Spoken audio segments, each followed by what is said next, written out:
আল্লাহ পাক ফরজ করেছেন আল্লাহ রাসূলের কাছে ওহী নাজিলের মাধ্যমে। আমার প্রাণের ভাইয়েরা, যাকাতকে আল্লাহ পাক ফরজ করেছেন আল্লাহর নবীর কাছে হযরত জিবরাইল আমিনকে পাঠায় দিয়া ওহীর মাধ্যমে ফরজ করেছেন।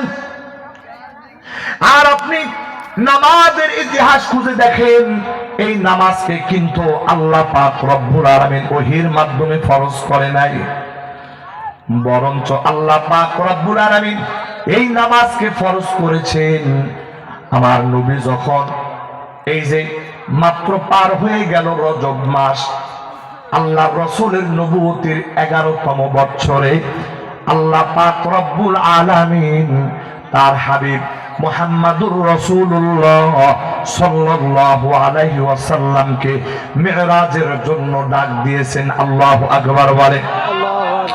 আমার আল্লাহর কোরআন বলেন, সুবহানাল্লাযী আসরা বিআবদিহি লাইলাম মিনাল মাসজিদিল হারামি ইলাল মাসজিদিল আকসা আল্লাযী বারাকনা হাওলাহু লিনুরিয়াহু মিন আয়াতিনা ইন্নাহু হুয়াস সামিউল বাসীর।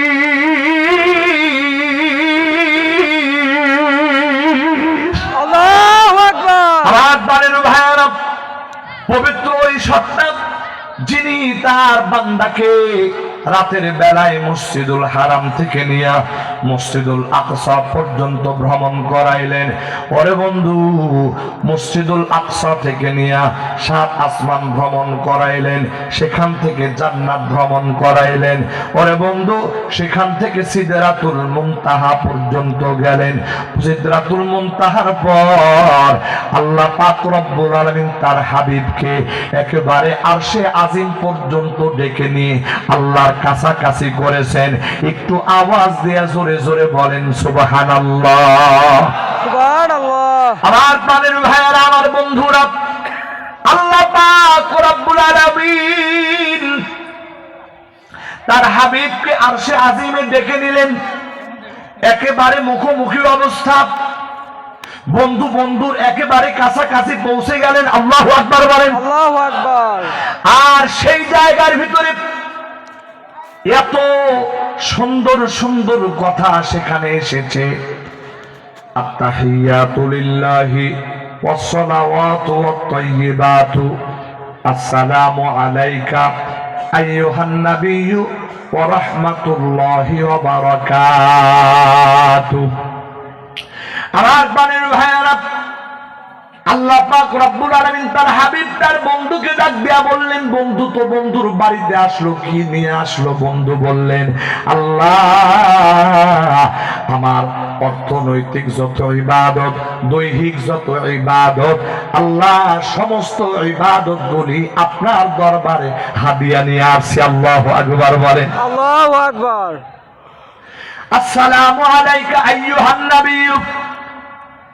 আল্লাহর দরবারে প্রিয় হাবিব মুহাম্মদ আরবি সাল্লাল্লাহু আলাইহি ওয়াসাল্লাম যখন বললেন, আপনার কাছে আমার দৈহিক ইবাদত এবং অর্থনৈতিক যত ইবাদত সবকিছু আপনার দরবারে হাজির করলাম। আল্লাহ পাক তখন খুশি হয়ে বললেন, আসসালামু আলাইকা আইয়ুহান নাবিয়্যু। ও নবী, আপনার প্রতি সালাম, আপনার প্রতি শান্তি বর্ষিত হোক। একটু আওয়াজ দিয়ে জোরে জোরে বলেন সুবহানাল্লাহ। আমার প্রাণের ভাইয়েরা, আমার নবীজির প্রতি আল্লাহ পাক এক বচন ব্যবহার করে সালাম পেশ করলেন। নবী আপনার প্রতি, আপনাদের প্রতি বলেন নাই, বলছেন আপনার প্রতি শান্তি বর্ষিত হোক।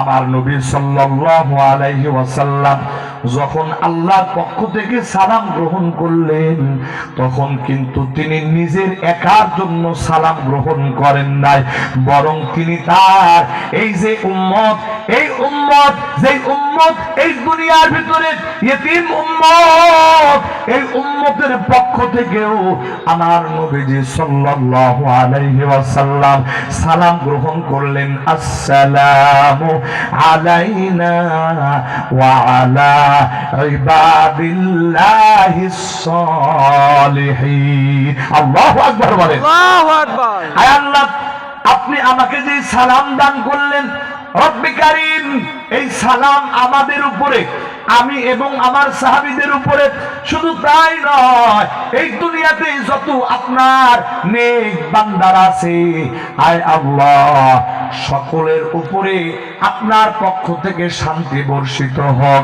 এই সালামের জবাবের মাধ্যমে আল্লাহ রসুল গোটা দুনিয়ার উম্মতকে এর ভিতরে ঢুকায় দিয়েছেন। আল্লাহু আকবার বলে। আল্লাহু আকবার। আমার প্রাণের ভাইয়েরা, আমার বন্ধুরা, এই রকম মজার মজার কথোপকথনের পর আল্লাহ পাক রব্বুল আলামিন তার নবীকে যখন বিদায় দিবেন, ওই সময় আমার আল্লাহ নবীকে কিছু উপহার দিলেন।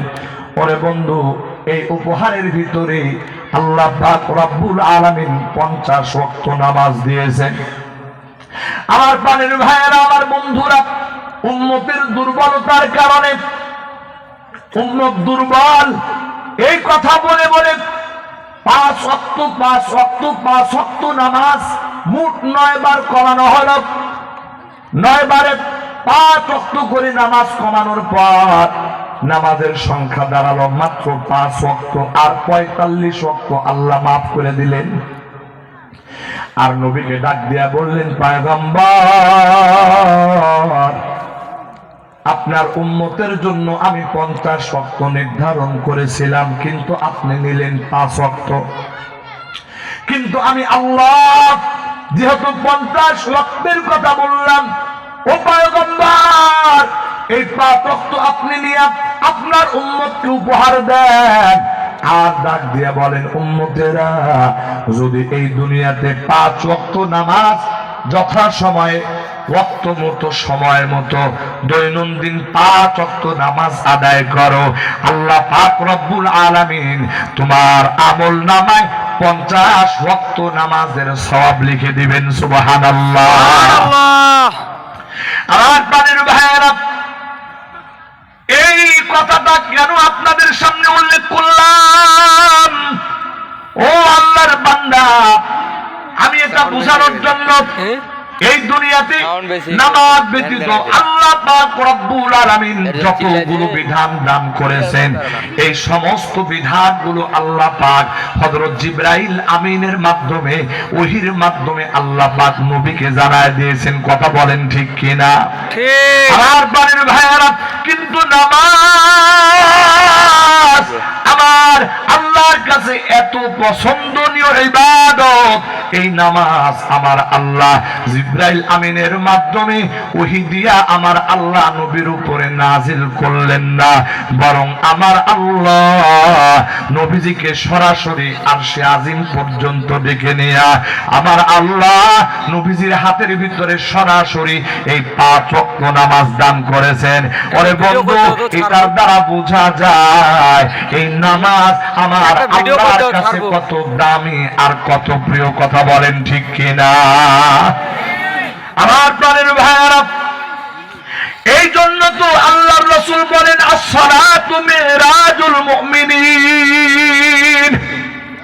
ও আমার উম্মতেরা, আমি আল্লাহর নবী, আল্লাহ পাক যেমন আমাকে আরশে আজিমে নিয়ে আমার সঙ্গে কথা বলেছে, তোমাদের জন্য তো এটা সম্ভব না। কিন্তু বান্দা মনে রাখবা, ও মুমিন ইমানদার মনে রাখবা, যদি নামাজ আদায় করো, এই নামাজের ভিতরে দাঁড়ায় যখন তুমি তিলাওয়াত করবা, আলহামদুলিল্লাহি রাব্বিল আলামিন আর রহমানির রহিম মালিকি ইয়াউমিদ্দিন। ও মুমিন ইমানদার, নামাজের ভিতরে দাঁড়ায়া যখন তুমি সূরাতুল ফাতিহা তিলাওয়াত করবা, নামাজের ভিতরে দাঁড়ায়া যখন কোরআনুল কারীম থেকে যখন তুমি তিলাওয়াত করবা, যত আয়াত তিলাওয়াত করবা, আমার আল্লাহ প্রতি আয়াতের পরে পরে আমার আল্লাহ তোমার ওই তিলাওয়াতের জবাব দান করবেন। একটু আওয়াজ দিয়া জোরে জোরে বলেন সুবহানাল্লাহ। সুবহানাল্লাহ। প্রত্যেকটা আয়াত পড়বা আর আমার আল্লাহ ওই আয়াতের প্রতি উত্তরে তোমার সঙ্গে আল্লাহ পাক কথা বলবে। তার মানে হলো আসসালাতু মিরাজুল মুমিনিন। ও দুনিয়ার উম্মতেরা, এই নামাজ হলো তোমার জন্য মেরাজ। কেননা আমি নবী সরাসরি আরশে আজিমে গিয়ে আল্লাহর সঙ্গে কথা বলেছি। তোমরা তো সরাসরি আরশে আজিমে গিয়ে আল্লাহর সঙ্গে কথা বলতে পারবে না।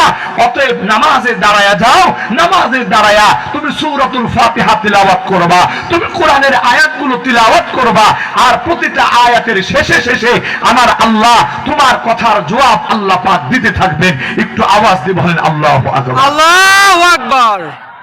তার মানে এই নামাজের দ্বারা মুমিনের মেরাজ হচ্ছে, আল্লাহর সাথে কথোপকথন চলতেছে। আমার প্রাণের ভাইয়েরা, আমার বন্ধুরা, দ্বিতীয় বক্তাটা এই নামাজ এত দামি, এত প্রিয় আমার আল্লাহর কাছে।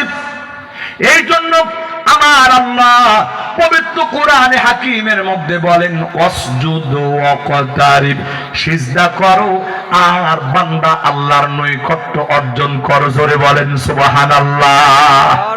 আমার প্রাণের ভাইয়েরা, এই জায়গার ভিতরে আল্লাহ পাক রব্বুল আলামিন ওয়াসজুদ বললেন, মানে সিজদা করো। আমার বন্ধুরা, নামাজের ভিতরে সব থেকে গুরুত্বপূর্ণ ইম্পর্টেন্ট যেটা, এটা হলো সিজদা। আল্লাহ পাক রব্বুল আলামিন এখানে সিজদা দ্বারা নামাজকে বুঝিয়েছেন। ওরে ঈমানদার, এই জমিনে যদি তুমি ঠিকঠাক মতো নামাজ আদায় করো, যদি এই জমিনে দৈনন্দিন 5 ওয়াক্ত নামাজ তুমি আদায় করো, আল্লাহ পাক রব্বুল আলামিন বলেন, বান্দা যত নামাজ বেশি আদায় করবা, আমি আল্লাহর কাছে তুমি বান্দা তত নিকটবর্তী হয়ে যাবা। আল্লাহু আকবার বলে। আল্লাহু আকবার। আমার প্রাণের ভাইয়েরা, আমার বন্ধুরা, এই দুনিয়ার ইমানদার, এই নামাজ আমরা যে নামাজ পড়ি, নামাজের ভিতরে দাঁড়াই একটা নমুনা, নামাজের ভিতরে রুকু করি এটা একটা নমুনা, নামাজের ভিতরে সিজদা করি এটা একটা নমুনা, নামাজের ভিতরে আমরা যে বসি এটা একটা নমুনা। আমার প্রাণের ভাইয়েরা, এই নামাজ আমার আল্লাহর কাছে এত প্রিয়, এত দামি। ওরে বন্ধু, এই নামাজকে আমার আল্লাহ তার সৃষ্টি জগতের ভিতরে ভাগ ভাগ করে দিয়েছে। আল্লাহু আকবার বলেন। আল্লাহু আকবার। আল্লাহর সৃষ্টি জগতের ভিতরে এমন কিছু সৃষ্টি আছে যারা এই রকম ভাবে নামাজের একটা নমুনা গ্রহণ করেছে। ওরে বন্ধু, নামাজের ভিতরে দাঁড়ায় থাকা এটা হলো একটা নমুনা। আমার প্রাণের ভাইরা, আমার আল্লাহ কিছু বস্তুকে এমন ভাবে সৃষ্টি করেছেন যারা সৃষ্টির সূচনা থেকে আল্লাহর কাছে দাঁড়ানো অবস্থায় আছে। আমার প্রাণের ভাইরা, তার মানে হলো এই দুনিয়ার ইমানদার, তুমি যেমন দাঁড়ায় নামাজ পড়ো, আল্লাহ এমন কিছু সৃষ্টিগত কিছু বস্তু আছে তারা সৃষ্টির সূচনা থেকে আজও পর্যন্ত দাঁড়ায় আছে, আর দাঁড়ায়া দাঁড়ায়া তারা নামাজের আদায় করতেছে। একটু আওয়াজ দিয়ে জোরে বলেন সুবহানাল্লাহ। সুবহানাল্লাহ। আমার প্রাণের ভাইয়েরা, এই দুনিয়ার বিখ্যাত মুহাদ্দিস শাহ আব্দুল আজিজ মুহাদ্দিস দেহলভী রাহমাতুল্লাহি আলাইহি বলেন, ও দুনিয়ার মানুষ, এই যে তোমরা দুনিয়ার ভিতরে গাছ গাছালি দেখো, এই গাছ গাছালিকে তোমরা দেখতে পাইতেছো এটা দাঁড়ায়া আছে। ওরে বান্দা, এটা দাঁড়ায়া নাই, বরং তুমি যে একজন মুমিন ইমানদার, তুমি যে দাঁড়ায়া দাঁড়ায়া নামাজ পড়ো, এই গাছটাও দাঁড়ায়া আছে। এটার মানে হলো সে শুধু দাঁড়ায়া নাই, বরং দাঁড়ানো অবস্থায় আল্লাহর ইবাদতের ভিতরে মশগুল আছে। একটু আওয়াজ দিয়া জোরে জোরে বলেন সুবহানাল্লাহ। আমার প্রাণের ভাইয়েরা, শাহ আব্দুল আজিজ মুহাদ্দিস দেহলভী রাহমাতুল্লাহি আলাইহি বলেন, আবার এই জমিনে এক শ্রেণীর প্রাণী আছে যারা দাঁড়ায় না, যারা সিজদা দেয় না, কিন্তু রুকুর হালতের ভিতরে আছে। যেমন চতুষ্পদ প্রাণীগুলো দেখছেন না, এই চতুষ্পদ প্রাণীগুলো এমন ভাবে জমিনে চলে যেন বোঝা যায় সে রুকুর ভিতরে আছে। কথা ঠিক কিনা বলেন? আমার প্রাণের ভাইয়েরা, শাহ আব্দুল আজিজ মুহাদ্দিস দেহলভী বলেন, ও দুনিয়ার মানুষ শোনো, ওই যে দুনিয়াতে যত চতুষ্পদ প্রাণী আছে এই প্রাণীগুলোকে রুকুর হালতে আল্লাহ পাক রাখছে, এইভাবেই আল্লাহ পাক সৃষ্টি করেছে। ও দুনিয়ার মানুষ শোনো, এইভাবে আল্লাহ পাক তাকে সৃষ্টি করেছে। আর এই রকম ভাবে ওই প্রাণীগুলো আমার আল্লাহর ইবাদতের ভিতরে মশগুল আছে। তার মানে রুকুর হালতে থেকে ওই প্রাণীগুলো আমার আল্লাহর ইবাদতের ভিতরে লিপ্ত আছে। একটু জোরে জোরে আওয়াজ দিয়ে বলেন সুবহানাল্লাহ। আর প্রাণীর ভাইয়েরা, এরপরে আর এক শ্রেণীর প্রাণী আছে যারা দাঁড়ায় না, রুকু দেয় না, বসেও না। এই প্রাণীগুলো সিজদার হালতের ভিতরে পড়ে আছে। যেমন সাপ, বিচ্ছু, কীট পতঙ্গ, পোকামাকড়, এগুলোকে দেখবেন একেবারে জমিনের সাথে লেগে আছে। কথা ঠিক না? ঠিক। এই আল্লাহর বান্দা, তুমি সিজদা দিলে যেমন তোমার গোটা বডিটা জমিনের সাথে লেগে যায়, ঠিক তদ্রুপ ভাবে আল্লাহ পাকের সৃষ্টি জগতের ভিতরে এমন কিছু প্রাণীকে আল্লাহ সৃষ্টি করেছে যে প্রাণীগুলো জন্ম থেকে নিয়ে সিজদার অনুরূপ ভাবে আছে। আর এই অবস্থার ভিতরে ওই প্রাণীগুলো আমার আল্লাহর ইবাদতের ভিতরে মশগুল আছে। আল্লাহু আকবার বলে। আল্লাহু আকবার। আমার প্রাণীর ভাইয়েরা, আমার বন্ধুরা, এই যে জমিনের ভিতরে আমরা পাহাড় পর্বত গুলো দেখি, এই পাহাড় পর্বত গুলো জমিনের উপরে বসে আছে। আমার প্রাণীর ভাইয়েরা, আমরা ঠিক যেমন ভাবে নামাজের ভিতরে বৈঠক করি, নামাজের ভিতরে বসে থাকি, এই পাহাড়গুলো যেন জমিনের উপরে এই রকম ভাবে চেপে বসে আছে। শাহ আব্দুল আজিজ মুহাদ্দিসে দেহলভী রাহমাতুল্লাহি আলাইহি বলেন, ও দুনিয়ার মুসলমান, এই পাহাড়গুলো জমিনের উপরে বসে থেকে নামাজের ভিতরে বসে থাকার নমুনা তারা গ্রহণ করেছে। আর এই অবস্থার ভিতরে ওই পাহাড়গুলো আল্লাহর ইবাদতের ভিতরে মশগুল আছে। একটু আওয়াজ দিয়া জোরে জোরে বলেন সুবহানাল্লাহ। সুবহানাল্লাহ। আমার প্রাণের ভাইয়েরা, এরপরে শাহ আব্দুল আজিজ মুহাদ্দিসে দেহলভী রাহমাতুল্লাহি আলাইহি পবিত্র কুরআনুল কারীম থেকে দলিল দিতেছেন। আল্লাহ পাক রব্বুল আলামিন বলেছেন, কুল্লুম ক্বাদ আলিমা সালাতাহু ওয়া তাসবিহা ওয়াল্লাহু আলিমুম বিমা ইয়াফআলুন।